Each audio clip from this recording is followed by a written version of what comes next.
없고 또 낙심도 없는 것을 우리는 분명하게 확신합니다.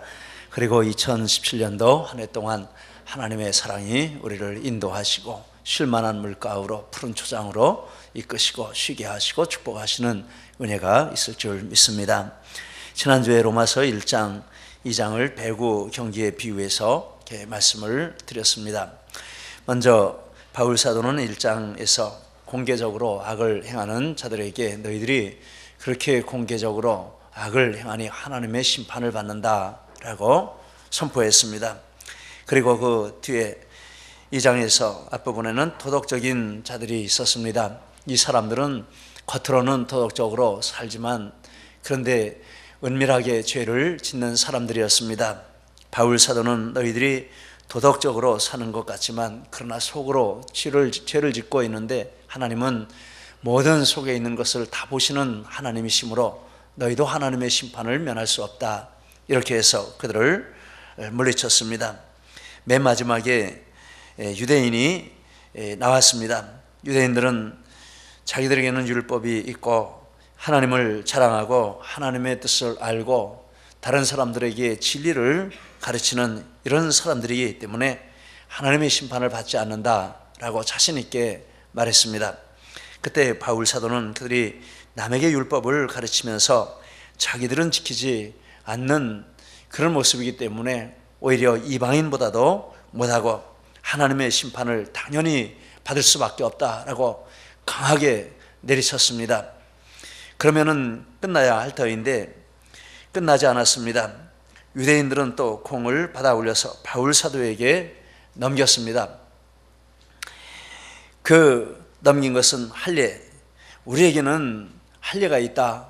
우리 조상 아브라함에게 할례를 하나님이 친히 정하셔서 그 몸에 구원의 표인 할례를 행하게 하시고 그리고 그 후손된 우리들에게도 이 구원의 표인 할례가 우리 몸에 있기 때문에 하나님이 절대로 우리를 버리시지 않는다라고 다시 이 바울 사도에게 공을 넘겼습니다. 그때 바울 사도가 말하기를 만약에 마음의 할례를 받았으면 손 할례가 유익하지만 마음의 할례가 없는 손 할례는 그것은 아무 유익이 없다. 거짓된 상징일 뿐이다 라고 하면서 그들을 더 강하게 내리셨습니다. 2장 28절 29절 말씀. 무릇 표면적 유대인이 아니요 표면적 육신의 할례가 아니니라. 오직 이면적 유대인이며 할례는 마음에 할지니 영에 있고 율법 조문에 있지 아니한 것이라. 그랬으면은 유대인이 두 손을 들어야 되는데 근데 참 유대인이 끈질깁니다. 항복하지 않았습니다. 또 공을 걷어 올려서 바울 사도에게 넘겼습니다. 본문이 그 부분을 다루고 있는 부분입니다. 바울 사도가 그 부분을 받아서 본문에서 말씀을 하고 있습니다. 먼저 바울 사도는 유대인의 나음이 무엇이며 할례의 유익이 무엇이냐라고 1절에서 묻습니다. 그런즉 유대인의 나음이 무엇이며 할례의 유익이 무엇이냐. 유대인의 특권 두 가지가 나오고 있습니다. 유대인 된 것과 그리고 할례. 그런데 2장에 보면 그 유대인 된 것은 17절에 처음에 나오고 할례는 그 마지막 뒷부분에 나오는 특권입니다. 그리고 가운데 다른 특권들이 이렇게 들어 있습니다. 그래서 유대인의 나음과 할례 이것은 다른 모든 특권들을 다 포괄하는 그런 의미로 두 가지만 이렇게 앞뒤로 썼다 이렇게 볼 수 있습니다. 유대인의 모든 특권에 나은 것이 무엇이냐라는 것입니다.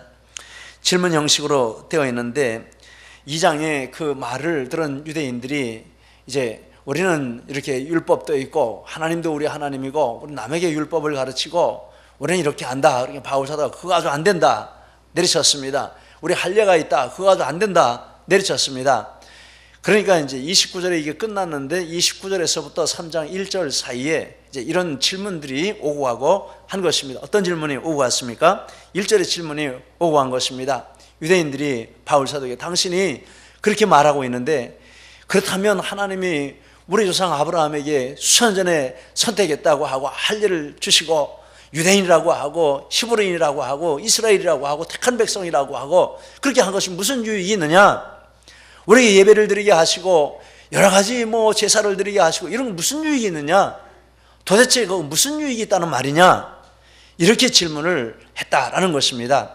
그것을 바울 사도가 받아서 다시 이렇게 질문 형식으로 말하는 것이라 학자들이 이렇게 말하고 있습니다. 그리고 또 한 가지는 그런 실제적으로 질문은 받지 않았지만 이 로마서 편지를 받는 사람들이 그 편지를 읽어가면서 똑같은 생각을 한다는 거죠. 그러면 정말 유대인들이 가지고 있는 그 유대인됨, 유대의 종교의 여러 가지 이런 좋은 것들, 하나님이 주셨다고 주장하는 이런 것들이 무슨 의미가 있느냐? 유대인들도 그렇게 물을 수 있고 이방인들도 그렇게 물을 수 있는 그런 질문이 1절의 질문이다라는 것입니다. 그것을 바울 사도가 받아서 질문 형식으로 이렇게 말씀을 하고 있다라고 볼 수 있습니다. 유대인의 그러면서 또 한 가지는 유대인들이 바울의 말대로 정말 하나님이 유대인에게 주신 이 모든 특권이 아무것도 의미가 없고 목적이 없는 것이라면 그러면 하나님은 뭐가 되는 것이냐? 하나님은 신실하신 하나님이시고 말씀하신 것은 변치 않으시는 하나님이시고 하나님이 주신 모든 것은 다 뜻이 있고 목적이 있어 주신 것인데 당신은 아무것도 아니라고 하니 그럼 하나님은 뭐가 되는 것이냐? 그러니 당신 주장이 잘못된 것이다. 이런 반박도 여기에 들어있다라는 이런 말들을 합니다. 우리는 이런 이 질문을 좀 진지하게 생각해 봐야 하지 않을까 싶습니다. 유대인들이 그렇다면 우리는 신약의 택한 백성이라고 말하지 않습니까? 신약의 하나님의 백성이라고 말하지 않습니까? 우리에게도 유대인에게 가지고 있었던 특권 못지않은 그런 놀라운 하나님이 우리에게 주신 특권들이 있습니다. 우리 유대인들은 구약 성경만 가지고 있었지만 우리 신약 성경도 가지고 있습니다. 완성된 성경을 가지고 있습니다. 근데 성경 가지고 있는 것이 유대인들은 아무것도 아니라고 그랬습니다. 유대인들은 구약적인 예배를 드렸지만 우리는 신약의 이런 더 완성된 예배를 드립니다. 우리는 이 교회가 있습니다. 성찬이 있습니다. 세례가 있습니다. 여러 가지 유익한 여러 가지 제도들이 있습니다. 이것을 예수님 안에 이렇게 들어와서 우리가 이런 것들을 통해서 많은 은혜를 받고 또 축복을 받고 이것은 불신자들에게 주지 않는 우리 예수 믿는 사람들에게만 하나님이 주신 놀라운 특권이요 놀라운 축복이라 우리는 이렇게 자부심을 가지고 있습니다. 이것이 없으면 어떻게 살까? 이런 생각을 할 정도로 그런 생각을 하고 있습니다. 그러나 바울 사도가 유대인에게 말한 그 논리를 우리에게 적용시킨다면 그러면 우리도 유대인들에게 하나님이 주신 것이 아무것도 아니라면 우리에게 주신 이것들도 아무것도 아닌 것이 될 수 있을 수 있다라는 것이죠. 바울 사도가 볼 때 그 아무것도 아니라 이렇게 말할 수 있는 가능성이 얼마든지 있다라는 것입니다. 만약에 이런 것들이 아무것도 아니라면 우리가 이렇게 교회에 몸을 담고 신앙생활을 하는 것이 무슨 유익이 있을까? 그리고 왜 우리는 굳이 신앙생활을 하며 힘겨운 신앙의 싸움을 해야 하는가? 이런 심각한 질문도 우리가 하게 됩니다. 뭔 유익이 있느냐라고 물을 때 바울 사도가 대답을 했습니다. 2절 말씀, 범사에 유익이 많다라고 했습니다. 유대인의 하나님이 유대인에게 주신 특권은 그 모든 특권들 속에는 유익을 많이 하나님이 담아 놓으셨다라는 것이죠. 바울의 앞에 말과 지금 말하고는 좀 상반되는 것 같지만 상반되지는 않고 차원이 다른 의미의 말씀을 하고 있는 것입니다. 어떤 유익이 있습니까?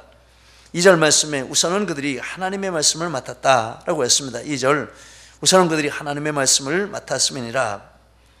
유대인들이 가지고 있는 특권들 중에 최고의 특권이 있는데 그 최고의 특권은 하나님의 말씀을 받은 것입니다. 성경 말씀을 받은 것입니다. 하나님께서 유대인들에게만 하나님의 말씀을 계시해 주셨습니다. 구약의 선지자들도 신약의 사도들도 하나같이 다 유대인들입니다. 유대인을 통해서 계시 주시고 유대인을 통해서 구약 성경 주시고 유대인을 통해서 신약 성경을 주셨습니다. 그들에게 성경을 맡겨 주셨습니다. 놀라운 특권입니다. 그럼 그 특권 속에 무슨 축복이 들어있고 무슨 유익이 들어있습니까? 몇 가지 말씀을 드리면 첫째, 구원의 축복이 그 안에 들어있습니다. 디모데후서 3장 15절, 내가 어려서부터 성경을 알았나니 성경은 능히 너로 하여금 그리스도 예수 안에 있는 믿음으로 말미암아 구원에 이르는 지혜가 있게 하느니라. 베드로전서 1장 23절 너희가 거듭난 것은 썩어질 씨로 된 것이 아니요 썩지 아니할 씨로 된 것이니 살아있고 항상 있는 하나님의 말씀으로 되었느니라 라고 했습니다. 하나님이 유대인에게 성경을 맡겨주셨는데 그 성경 안에 성경을 통해서 구원 얻을 수 있는 유익을 성경 안에 담아 놓으셨다라는 것입니다. 두 번째, 바른 신앙 인격을 갖추게 해줍니다. 디모데후서 3장 16절 잘하는 말씀입니다. 모든 성경은 하나님의 감동으로 된 것으로 교훈과 책망과 바르게 함과 의로 교육하기에 유익하다라고 했습니다. 베드로전서 2장 2절 가난하기들 같이 순전하고 신령한 젖을 사모하라. 이는 그로 말미암아 너희로 구원에 이르도록 자라게 하려 함이라. 로마서 2장 18절 율법의 교훈을 받아 하나님의 뜻을 알고 지극히 선한 것을 분간하며. 이 얼마나 놀라운 축복이 유익이 그 안에 들어있는 것입니까? 하나님 말씀을 주시면서 그런 축복들을 그 안에 담아서 주셨다라는 것입니다. 그러니까 하나님 말씀 맡은 것이 축복이죠. 또 하나 축복이 있습니다. 바른 삶을 살게 합니다. 디모데후서 3장 17절 말씀 이는 하나님의 사람으로 온전하게 하며 모든 선한 일을 행할 능력을 갖추게 하려 함이라. 하나님 말씀을 받아서 그것을 잘 사용하면 그 속에서 이런 유익과 축복들을 받을 수 있습니다. 그 외에 하나님, 성령님, 천사, 영혼, 사탄, 우주와 인류의 기원과 종말, 천국과 지옥, 영적 세계에 대한 엄청난 비밀과 진리들을 성경을 통해서 우리는 알 수 있습니다. 이방인들은 이런 아무것도 알 수 없습니다. 알고 싶어도 알 수가 없습니다. 그런데 하나님께서 우리에게는 성경을 주셔서 알고자 하면 얼마든지 알 수 있고 내 것으로 삼을 수 있고 유익으로 만들 수 있는 이런 가능성이 있는 것을 우리에게 주셨다는 것입니다. 이게 성경 맡은 자의 특권입니다. 그 이외에 로마서 9장 4절 5절에 영적 특권들을 통해 주시는 추가적인 유익들을 말씀했습니다. 로마서 9장 4절 5절 제가 읽어드립니다. 그들은 이스라엘 사람이라 그들에게는 양자됨과 영광과 언약들과 율법을 세우신 것과 예배와 약속들이 있고 조상들도 그들의 것이요 육신으로 하면 그리스도가 그들에게서 나셨으니. 몇 가지 살펴보면 하나님께서 그들을 양자로 삼으셨다라고 했습니다. 양자는 아들이 아닌데 전혀 관계가 없는데 이렇게 아들로 입적해서 들어가는 것이죠. 그럼 양자가 된다는 것은 무엇입니까? 유산을 받는 축복이 있다라는 것입니다. 하나님이 이스라엘을 양자로 삼으셨다라는 것은 이 영적인 축복들을 다 하나님이 그들에게 주는 유익을, 그런 권리를 그들에게 주셨다라는 것입니다. 시편 47편 4절 우리를 위하여 기업을 택하셨느니 곧 사랑하신 야곱의 영화로다. 리빙 바이블에 보니까 하나님이 이스라엘을 위해서 최고의 축복들, 최고의 기업들을 예비하셨다라고 했습니다. 양자의 특권을 받았는데 그 양자의 특권이 주는 유익은 하나님이 예비하신 최고의 영적인 축복들을 자기 것으로 다 삼을 수 있는 그런 유익이 거기에 있다라는 것입니다. 그리고 그들에게 하나님의 영광을 나타내 주셨습니다. 하나님께서 신의 산에서 성막과 성전에서 기타 여러 곳에서 하나님의 영광을 나타내 주셨습니다. 출애굽기 19장 20장 말씀해 보니까 신의 산에서 하나님의 영광이 너무나도 놀랍고 두렵게 나타나니까 이스라엘 백성들이 그 영광을 보면서 저렇게 걸어가시고 놀라우신 하나님 앞에 우리가 설 수가 없다, 우리 죽을 것 같다, 숨 막히는 두려움을 느낄 정도로 큰 영광을 보았습니다. 출애굽기 40장 34절 35절 구름이 해막에 덮이고 여호와의 영광이 성막에 충만하며 모세가 해막에 들어갈 수 없었다라고 했습니다. 해막을 만들었는데 거기 하나님의 영광이 임하는 것을 이스라엘 모든 백성들이 다 목도했습니다. 사람이 그 앞에 설 수 없는 그런 하나님의 놀라운 영광, 광채를 보고 놀라고 두려워 떨었습니다. 그러니 그 영광의 특권을 본 사람이 누가 있습니까? 아무도 없습니다. 이스라엘 백성만 보았습니다. 그것을 보고 하나님이 어떠한 분이신지 너무나도 잘 알고 섬길 수 있는 그런 유익을 가질 수 있는 것입니다. 그들에게 하나님께 예배 드리게 해주셨습니다. 예배가 있다라고 했습니다. 하나님께 예배 드리는 민족은 이스라엘 민족밖에 없습니다. 그리고 이 예배라는 이 단어의 근본적인 뜻은 이 짐승을 잡아서 제사를 드리는 그 구약의 이스라엘의 예배를 말하는 것입니다. 그것은 무엇입니까? 짐승을 잡아서 이렇게 나를 위해서 대속할 분이 계시다라는 것을 알게 하는 그런 자리가 예배의 자리였다라는 것입니다. 여러분, 하나님 앞에 나가서 예배드릴 수 있는 그런 은혜를 누린 민족도 이스라엘 백성이고, 예배를 통해서 나의 구원자가 계시고 그 구원자가 오신다라는 진리를 깨닫게 하고 그것을 대망하게 하는 그런 믿음을 주시고 진리를 깨닫게 하신 것도 이스라엘 백성밖에는 없는 것입니다. 그들에게 이 예배가 있었습니다. 그리고 믿음의 조상들이 있었습니다. 아브라함과 야곱과 이삭과, 그리고 놀라운 하나님 앞에 믿음으로 행한 믿음의 조상들이 있어서 그들을 보면서 우리가 믿음 생활할 때 저렇게 해야 되는구나, 이런 도전을 받고 모델로 삼을 수 있는 수많은 믿음의 조상들이 있었습니다. 그들을 본받으면 얼마나 축복이 되겠습니까? 이런 특권들을 많이 가지고 있었습니다. 그리고 그 특권들은 그냥 주신 것이 아니라 이런 많은 유익의 내용들을 담아서 이스라엘이 너희가 이 특권들을 가지고 이런 것들을 그 속에서 받아서 너희가 누리고 그것을 가지고 살라, 이렇게 주신 것입니다. 우리 신앙생활 가운데도 하나님이 많은 유익들을 담아 주신 줄 믿습니다. 할렐루야. 그런데 다시 1절의 질문을 다시 한번 생각해 보고 싶습니다. 유대인의 나음이 무엇이며 할례의 유익이 무엇이냐라고 했습니다. 저는 이것이 바울 사도가 유대인들의 직접적인 질문 항의를 받고, 그리고 편지를 받는 사람들의 궁금증에 대한 그런 것을 예측을 하고 바울 사도가 이렇게 질문 형식으로 그것을 말했다라고, 1절을 말했다라고 말씀을 드렸는데, 말씀을 준비하면서 곰곰이 묵상을 해보았습니다. 묵상을 해보면서 제 나름대로 이런 해석을 했습니다. 이런 두 가지 해석도 꼭 맞는 말이고 합당한 것이지만, 그러나 한 가지 더 중요한 해석이 있지 않을까라고 생각합니다. 그것은 무엇이냐면, 이 질문은 다른 사람들의 질문이 아니고 바울 사도 자신의 질문이었다라는 생각을 합니다. 그리고 바울 사도가 정말 이 질문을 가지고 애타게 답을 찾고 있다가 나중에 답을 찾은 그 질문이었다라는 생각을 합니다. 왜 그렇게 생각합니까? 먼저 바울 사도는 유대인의 특권을 자랑스러워하는 대표적인 유대인이었습니다. 빌립보서 3장 5절 6절 나는 8일 만에 할례를 받고 이스라엘 족속이요 베냐민 지파요 율법으로는 바리새인이요 율법의 의로는 흠이 없는 자라. 바울 사도는 이 유대인의 특권에 대해서 얼마나 놀라운 자부심을 가지고 있었는지 모릅니다. 그래서 이 특권을 아무것도 아닌 것으로 여긴다고 판단되는 무리가 있었는데 예수 믿는 사람들이었습니다. 그래서 어떻게 했습니까? 이 예수 믿는 사람들을 잡아 죽여야 된다. 이 특권을 허물다니 도저히 용서할 수가 없다. 그래서 물불을 안 가리고 예수 믿는 사람들 잡아 죽이고 교회를 파괴하는 일에 앞장선 사람이 바울 사도였습니다. 얼마나 대단한 특권의식이 그에게 있었습니까? 그런데 그 바울 사도의 율법에 대한 열정 중에서 이 하나님의 말씀에 대한 열정이 대단했습니다. 빌립보서 3장 6절 읽어드렸습니다만, 율법의 의로는 흠이 없다. 이 말씀에 두 가지 뜻이 있는데, 첫째는 하나님 말씀에 정통했다라는 뜻입니다. 메시지 성경이 그렇게 번역했습니다.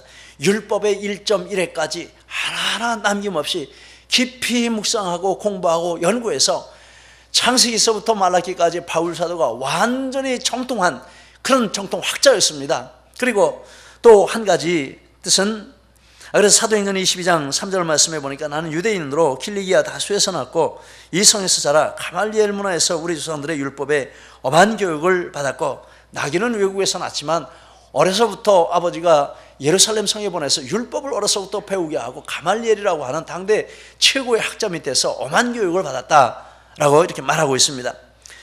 하나님 말씀에 정통한 신학자였습니다. 그리고 두 번째, 이 율법의 의로 흠이 없다라는 말은 말씀을 그대로 지켰다라는 뜻입니다. 리빙 바이블은 그렇게 번역했습니다. 나는 성경 말씀에 나와 있는 모든 말씀을 다 그대로 문자적으로 지키려고 노력을 했다, 이렇게 번역을 했습니다. 지식에 있어서도 흠이 없고 율법의 그 명령하는 것들을 지키는 데 있어서도 자부심이 있고 자신감이 있는 이 사람이 이 바울 사도였다라는 것입니다. 그런데 문제가 있습니다. 어떤 문제가 있습니까? 그렇게 열심히 율법을 지키고 그리고 이 율법의 특권을 지키기 위해서 살인까지도 서슴지 않고 그렇게 했지만은 그 마음에 고민이 있습니다. 무슨 고민이 있습니까?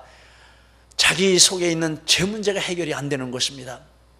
죄를 이길 수 있는 능력이 없다는 것이 점점 더 고통이 되고, 아무리 그 율법을 따라가고 특권을 따라서 가지고 가도 그 문제가 해결이 안 되는 것입니다. 그래서 이렇게 말을 했습니다. 로마서 7장 24절, 오라 나는 곤고한 사람이로다. 이 사망의 몸에서 누가 나를 건져내랴 라고 했습니다. 이것은 유대인의 모든 특권이 바울의 죄 문제를 해결해 주지 못한 증거라고 볼 수 있고, 또 다른 모든 유대인들에게도 똑같은 이치로 적용이 될 수 있는 부분이다라고 말할 수 있습니다. 바울 사도가 앞에서 아무 소용이 없다라고 말한 부분이 바로 이 부분입니다. 이 부분에 해결을 받지 못하면 우리가 법에처럼 여기고 있는 특권이 그 무용지물이다, 아무 쓸모가 없다, 이 부분이 해결돼야 된다. 그 하나님이 주신 특권의 목적이 이 문제를 해결하라고 주셨는데 이 부분이 너희들 해결 안 되고 있지 않냐? 그러니 그 무슨 소용이 있냐? 라고 지금 앞에 부분에서 말씀을 한 것입니다. 그리고 바울 사도는 예수 그리스도를 만나서 그 죄 문제를 해결받았습니다. 다메섹 도상에서 예수님을 만나고 그 예수님을 마음속에 모셔드리는 그 순간에 그의 심령 가운데 놀라운 변화가 일어났습니다. 예수님이 주시는 은혜로 말미암아 모든 죄의 짐이 떨어져 나가고, 속에서 죄의 모든 세력이 죽어져 가고 쓰러져 가고, 속사람이 다시 태어나고 거듭나는 놀라운 축복을 이 바울 사도가 누리게 된 것입니다. 할렐루야. 로마서 8장 2절에서 2절입니다. 그러므로 이제 그리스도 예수 안에 있는 자에게는 결코 정죄함이 없나니 이는 그리스도 예수 안에 있는 생명의 성령의 법이 죄와 사망의 법에서 너를 해방하였습니다. 앞에 7장에서 그렇게 고민하고 고통했는데, 특권을 가지고도 해결할 수 없는 문제였는데, 다메섹 도상에서 예수님을 만나고 성령이 마음속에 들어오시면서부터 완전히 죄와 사망의 법에서 자유하고 화를 날 것 같은 놀라운 축복을 누리고 감사하고 기뻐하고 즐거워하는 그런 바울의 영혼의 춤추는 모습을 우리가 볼 수가 있는 것입니다. 그래서 이 유대인들이 가지고 있는 그 특권이 유익이 있지만은 그 유익의 한계도 분명히 있다는 것을 우리는 생각하게 됩니다. 그들의 특권의 나음, 그들의 특권의 유익은 무엇입니까? 그것은 그들이 이 은혜 받을 수 있는 자리에 가 있다라는 것입니다. 이방인들은 거기에 갈 수가 없습니다. 유대인들은 거기에 가 있습니다. 우리가 하나님 앞에 예배드리고 교회 오고 성경을 가지고 있고 이런 모든 것들이 무엇입니까? 거기 유익이 있는데 어떤 유익이 있습니까? 하나님 앞에 은혜 받을 자리에 와 있는 그 유익이 있다라는 것입니다. 거기까지 그 유익입니다. 그러나 한계가 있습니다. 유대인들은 그 특권을 잘못 사용했습니다. 특권의식에 빠져서 이방인을 무시했습니다. 형식주의에 빠져서 특권 그 자체를 유지하는 것으로 만족했습니다. 그 특권을 목적으로 두고 그것을 붙들고 있었습니다. 그걸 붙들면 안 되는 것이죠. 그것을 통해서 그 그릇에 담아놓은 하나님의 은혜를 내 것으로 삼고 누려야 하는데 그 특권 자체를 목적으로 삼고 있었습니다. 여러분, 예배 자리에 와 앉아 계시는 자체가 목적이 아닙니다. 여러분, 성경을 읽는 그 자체가 목적이 아닙니다. 여러분, 하나님 앞에 무슨 그런 이런 우리가 누리고 있는 그런 것들 그 자체가 목적이 아닙니다. 그런데 많은 사람들이 그렇게 생각합니다. 이렇게 하니까 됐다, 여기 이렇게 있으니까 나는 안전하다, 이런 생각하고 신앙생활을 합니다. 아닙니다. 만약에 거기서 끝나고 마음 가운데 예수님이 오시지 못하고 성령이 내 삶을 주장하지 못하고 그래서 내 삶이 변화되어서 성령의 열매를 맺지 못하면 그 특권은 아무 의미가 없는 것입니다. 2장으로 다시 돌아가고 마는 것입니다. 바울 사도가 이 유대인의 나음과 할례의 나음이 있다, 많다라고 말하는 것이 그것입니다. 하나님 앞에 은혜 받을 자리에까지 나오는 이것이 유익이다라는 것입니다. 그런데 그것만 붙들고 있고 나오기만 하고 은혜 받지 못하고 하나님 만나지 못하고 성령 받지 못하고 변화되지 못하면 그 특권이 무슨 유익이 있느냐라는 것입니다. 아멘이십니까? 아멘입니다. 유익 없습니다. 그러므로 여러분, 우리가 하나님 앞에 받은 이런 특권들을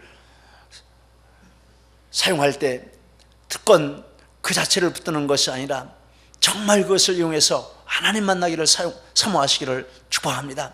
성령 받기를 사모하시기를 축복합니다. 예배 올 때도 그냥 시간 됐으니 예배 가자 이런만 가지고 오시면 안 됩니다. 그건 특권에 사로잡힌 전형적인 모습이라고 말할 수 있습니다. 하나님, 나는 예배를 통해서 하나님을 만나야 됩니다. 하나님의 음성을 들어야 됩니다. 예수님의 십자가를 붙들어야 됩니다. 성령님을 만나야 됩니다. 내 삶이 변화되어야 합니다. 하나님, 오늘 예배를 통해서 은혜를 내려주옵소서. 은혜 받지 못하면 저는 예배 자리에서 일어날 수 없습니다. 이런 사모하는 마음을 가지고 기도로 준비하고 좀 일찍 오셔서 정말 간절히 사모하고 그것을 준비하고 받을 은혜를 예비하시는 그런 자리가 되시기를 축복합니다. 그래야 되는 것이죠. 그렇지 않고 그냥 왔다 그냥 돌아가면 시간 낭비입니다. 여러분, 오늘 예배를 통해 성령 충만 받으시기를 바랍니다. 이전까지 알지 못했던 진리가 내 속에 새롭게 되시는 은혜가 있으시기를 축복합니다. 정말 예수님의 십자가 붙들고 나 같은 죄인 구원해 주신 하나님의 은혜를 내가 무엇으로 보답할고 그것이 감격이 되시기를 축복합니다. 그런데 감사한 것은 우리 중에 그런 분들이 있다라는 것입니다. 이 자리에 계신 분을 예를 들어서 죄송한데 성함을 밝히겠습니다. 우리 신세정 성도님 어디 계셔요? 안 오셨나요? 오늘 어디 계신지 모르겠는데, 이분이요, 처음에 교회 오실 때 정말 어두운 가운데 암흑과 같은 상태에서 교회를 오셨습니다. 근데 교회 와서 누님들이 평생 이 막내 동생인데 동생을 위해서 이렇게 기도를 하셨답니다. 믿음이 좋으신 누님들인데, 근데 내가 이렇게 어두운데 정말 마지막이다라는 심정으로 누님들이 평생에 기도해 줬는데 내가 교회 가서 예배라도 한번 드려봐야지, 이런 심정으로 교회로 오셨는데 은혜를 받으셨어요. 올 때는 캄캄한 밤중에 걸어오셨는데 예배를 드리고 일어나 나가는데 구름 위를 걷는 것 같고 어깨에서 무거운 짐이 다 떨어진 것 같고 너무나도 마음이 시원하고 이런 은혜를 받으셨어요. 그래서 그 다음부터 교회를 계속 이렇게 나오십니다. 나오시는데 어느 날은 이런 생각을 하셨다는 것입니다. 내가 하나님 앞에 예배를 드리러 가는데 어떻게 준비를 하고 와야 될까? 근데 보니까 핸드폰이 눈에 띄더라는 것입니다. 이 핸드폰 예배를 드리다가 어서 전화가 오면 안 받을 수도 없고, 또 핸드폰 주머니에 넣고 있으면 만쩍거리면 신경이 그리 갈 수도 있고, 안 되겠다, 핸드폰 놓고 가야 되겠다. 그래서 그때부터 핸드폰을 집에다 놓고 오시는, 그래서 예배 하나님께 집중하고 은혜 받는 데 집중하는 그런 것을 위해서 핸드폰을 놓고 오셨다라는 것입니다. 놀랍지 않습니까? 그러면서 매 주일마다, 그때는 일요일이죠, 일요일마다 점심때 12시에 신촌에서 평생 친구들 몇 명 이렇게 5, 6명, 7명 만나서 같이 식사하고 교제하고 그것이 참 즐거운 낙이었는데, 이제 예배 와야 되니까 1시로 미뤘다고 합니다.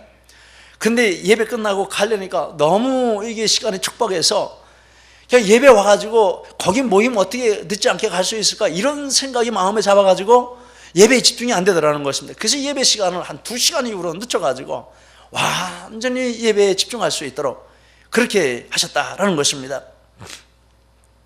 그러면서 또 이렇게 생각을 해보니까 친구들이 생각이 났다는 것입니다. 내가 이렇게 예수님 믿고 너무 좋은데 친구들 전도해야지. 예수 안 믿는 평생 친구들, 그 중에서 2 친구를 마음에 이렇게 생각을 하시고 기도하셨다라는 것입니다. 기도하시면서 이 친구들 전도해야 될 텐데, 근데 당신에게 상처가 있었는데, 자신에게 상처가 있었는데, 어떤 상처가 있었냐면 누님들이 너무 강권하니까 그것이 싫어가지고 어기장을 치고 싶은 마음이 계속해서 있었는데, 내가 너무 친구에게 강요를 하면 그 친구들이 그런 마음이 생기지 않을까, 이런 생각이 들어서 조심스럽게 기회를 얻어서 친구들에게 권면했답니다. 야, 친구야, 너 나 보니까 나 달라진 것 같지 않냐? 그때하고 지금 모습하고 정말 내가 편해 보이지 않냐? 내가 너 나쁜 데라면 왜 데리고 가겠니? 너무 좋아, 그러니까 한번 가보자, 이렇게 하면서 기회를 타서 이렇게 권면을 했다는 것입니다. 그래서 한 분이 지난주에 등록을 하셨어요. 여기 그 주보에 나와 있습니다. 그분입니다. 그 또 한 친구를 놓고 기도하고 계시다고 하는데, 그 또 한 예가 있습니다. 우리 청년 형제인데 디모데전서 3장 말씀, 지난 주간에 있는 수요일 날 말씀인데 이거 아주 큐티했어요. 큐티한 거 청년부 자기들끼리 올려서 이렇게 보는데 저에게도 이렇게 보내서 제가 보고 있습니다. 거기 보니까 그 장로들과 집사들의, 감독들과 집사들에 대해서 이렇게 내용이 나오고 있습니다. 근데 그 큐티를 하면서 이것은 교회 지도자들, 집사님들에게 주시는 말씀이지만은 꼭 그렇지만은 않고 내게도 주시는 말씀 같다, 이런 큐티를 했습니다.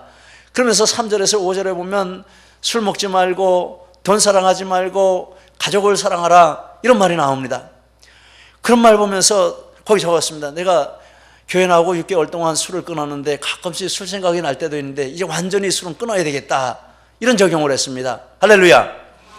그리고 직장에서 연봉 협상을 해야 하는데 연봉 때문에 좀 마음이 상한 일이 있었다는 것입니다. 그래서 이걸 어떻게 해야 되나 고민하고 있는데 돈을 사랑하지 말라, 이런 말씀을 보면서 내가 그 직장에 간 것은 이게 돈도 많이 받으려고 간 것이 아니라 이 직장을 사랑하고 섬기고 예수 믿는 대표로서 그 직장에 하나님의 영광을 나타내기 위해서 하나님이 보내신 것이 아닌가, 이런 마음이 들어서 그 부분에 대해서도 마음 상하지 않고 기쁘게 그 부분을 하나님 앞에 올려드릴 수 있는 이런 적용을 했다라고 거기 있었습니다. 그리고 가족에 대해서도 정말 더 사랑하고 섬겨야 되겠다. 그런데 그 뒤에 또 그 다음날 큐티한 것을 보니까 매일매일 큐티하는 것 같아요. 그 다음날 큐티한 것을 보니까 거기 올해는 성경 통독을 2번을 들어서 성경을 2번 통독을 해야 되겠다, 이런 큐티를 하고, 그리고 그 앞에 누가 다른 청년이 내 친구 전도해야 되겠다.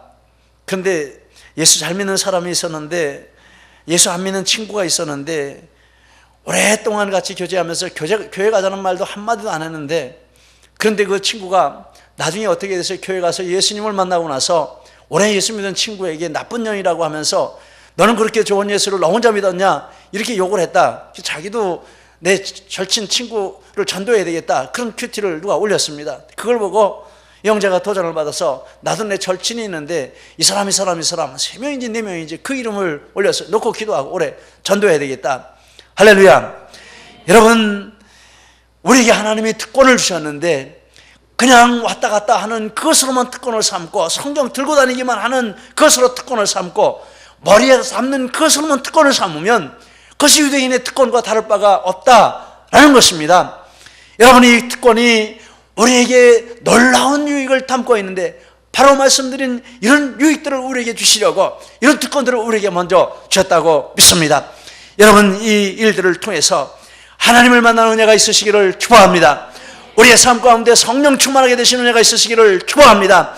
그래서 정말 이 성경을 주신 목적이 이것이로구나, 그것을 깨닫고 감사하고, 정말 성경이 특권 중에 특권이 되고, 예배의 감격이 너무 차고 넘쳐서 예배를 빼면 나는 살 수가 없다라고 하는, 예배가 정말 옛날 유대인의 특권이 아니라 하나님 앞에 살아있는 특권이 되고, 신앙생활하고 하나님 섬기는 것이 이 세상 무엇과도 바꿀 수 없는 놀라운 축복이 되는 이런 은혜가 우리에게 있어야 할 줄 믿습니다. 이런 은혜의 자리로 하나님이 우리를 불러주신 줄 믿습니다. 여러분, 이 세상적인 이런 1차적인 특권이 이제는 영원한 특권이 되고 축복이 되고 유익이 되는 이런 은혜가 우리 모두에게